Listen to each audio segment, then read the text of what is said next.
For 18 months now, unemployment's gone up and a job hard to find. However, new figures suggest that Britain is starting to dig its way out of recession. A tentative sign that the labour market is starting to stabilise. This after a battery of government stimulus schemes and a series of agreements between companies and unions to keep people in work and out of the cafes.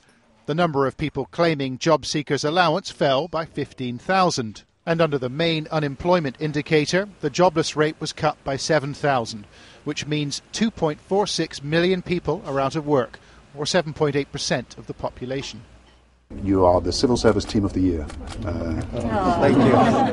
A visit to the front line by the Prime Minister, thanking staff at a job centre in London, with a touch of self-promotion thrown in. I mean, what happened in the 1980s was just people were left unemployed too long without getting help. Numbers are proof, he said, that his government's policies are working. It's welcome news for the government and a bit of a surprise for the economists, but the big picture is more complicated.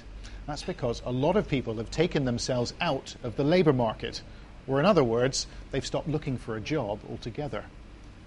The number of people classed as economically inactive has shot up by 79,000 to a record high of more than 8 million people. That's equivalent to 21% of the working age population. The jobs market situation is still quite weak. It's pretty clear that a big reason why unemployment's fallen a bit this time is that many of the jobless have simply left the labour market. In particular, young people have been going to school or college to avoid the dole.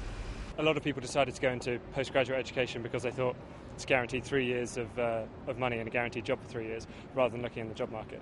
So yeah, in fact, that's maybe one of the reasons why I chose a PhD over starting a career. I've seen people on my course actually thinking of going around the world, travelling around the world, or taking a master's or doing a PhD rather than looking for a job.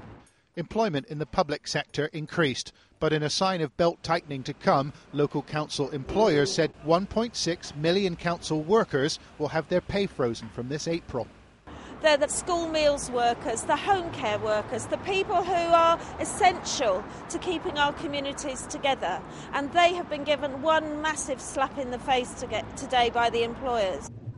Local councils said their finances were extremely tight. With a big increase in inflation announced, however, everyone facing a pay freeze will endure what is, in effect, a pay cut.